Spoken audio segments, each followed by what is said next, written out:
just about every comedian in the world is gathered here in L.A. this week. Netflix is having a big comedy festival, and last night they had a roast of Tom Brady. It was a live roast, and all the major stars were there. My prediction, Iron Mike is gonna kill that baby. It'll be the only legal abortion in Texas. Well, look at that. Guillermo in the audience getting a Was it fun? It was great. It was good in person? Yeah, it was very good. I have to say, Tom Brady, I don't know why he did this, but he was a pretty good sport. It's hard to believe, only 13 years ago, Donald Trump was the subject of a big celebrity roast. People are hating on him because Trump is always firing people, but it's kind of okay because he completely let himself go anyway. Donald. Hey, chill.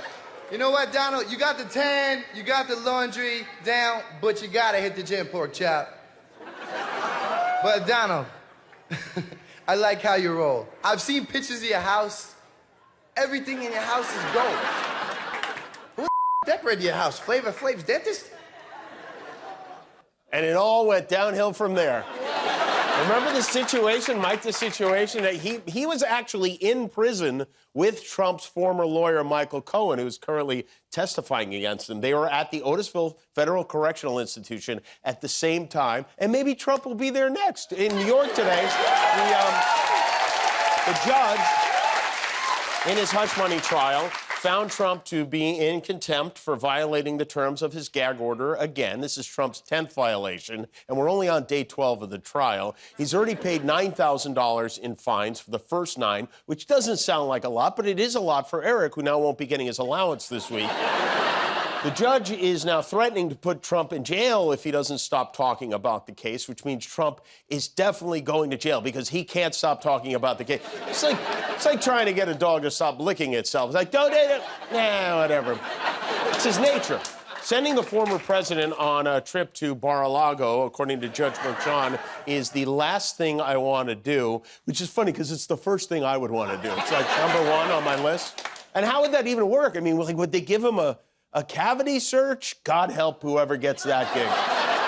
They might find Vivek Ramaswamy living up there. It's like a keister elf. The judge made it very clear today that incarceration is truly a last resort, but this is getting real. You know, they still haven't figured out what to do about the Secret Service if they have to lock them up. They might have to go to prison, too. Can you imagine that? You work your whole life to become a Secret Service agent assigned to protecting the president of the United States. Somehow you wind up doing 12-hour shifts in a prison cell with Count Flatula.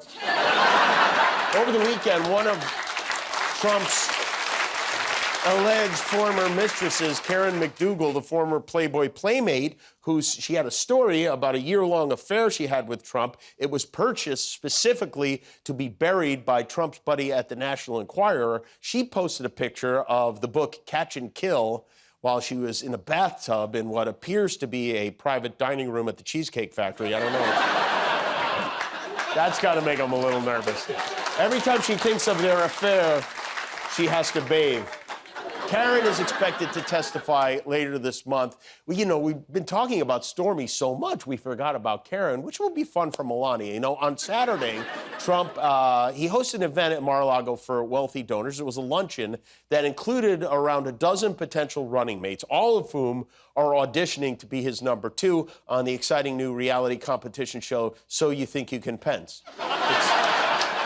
Only Donald Trump could end up with a running mate and a cellmate in the same month. But among the hopefuls are Marco Rubio, Elise Stefanik, J.D. Vance, and South Dakota Governor Kristi Noem, who I really love that she thinks she still has a shot. I mean, she had a shot. She used it on her dog.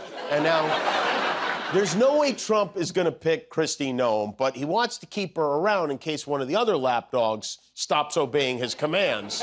Kristi can drag him to the rock quarry and put him down.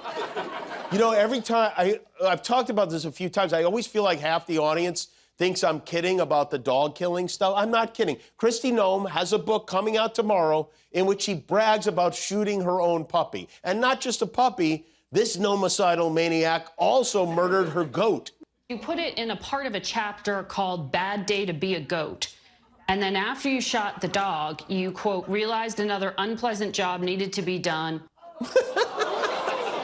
Writing about shooting her puppy, her goat, and 3 horses might be the most damaging unforced error anyone has ever made. Not since Plaxico Burress of the New York Giants shot himself in the leg outside a nightclub to end his season and do 20 months in jail has a high-profile human being done this much damage to herself. And now she's trying to spin it like the ghostwriter somehow screwed her over, which, maybe the ghostwriter was the ghost of the goat. We don't know. And not only did she admit to shooting her pets, she also lied about meeting Kim Jong Un. You talk about meeting some world leaders. Quote, I remember when I met with North Korean dictator Kim Jong Un. I'm sure he underestimated me, having no clue about my experience staring down little tyrants. I've been a children's pastor, after all. Did you meet Kim Jong Un? Well, you know, as soon as this was brought to my attention, I certainly made some changes and looked at this passage, and I've met with many, many world leaders, so I'm glad that this book is being released in a couple of days and that those edits will be in place and that people will have the updated version. So you did not meet with Kim Jong Un? That's what you're saying? No, I've met with many, many world leaders, many world leaders. I'm not going to talk about my specific meetings with world leaders. I'm saying that this book is very, very good, and I've met with many world leaders. That's right. She's saying, all she's trying to say is the book is very, very good. And she's met with many world leaders, none of them being Kim Jong Un. Why would she even claim this? She's like the female George Santos, although sometimes George Santos is the female George Santos. So, and by the way, it's a shame that it's really kind of a shame she didn't meet Kim Jong Un, because if anyone would be on her side when it comes to dog killing, I mean, that's the guy. So now, even though she wrote it in her book, she won't say whether or not she met Kim Jong Un. If you have to retract it, or parts of it. I'm not retracting anything. Okay. I'm not retracting anything. Which is interesting because the publisher announced, at the request of Governor Noem, we are removing a passage regarding Kim Jong Un. Oh, wait, is that what retracting means? Okay, in that case, I guess we are retracting something. You know, at Churchill Downs Saturday, they had the 150th Kentucky Derby. A horse won this year, which is cool, and it was really a dramatic finish. With the lead in the final 16, Forever Young, Sierra Leone is coming. These 3 coming down to the wire. Who's it going to be? Oh, it's a favorite there. She has to be stopped.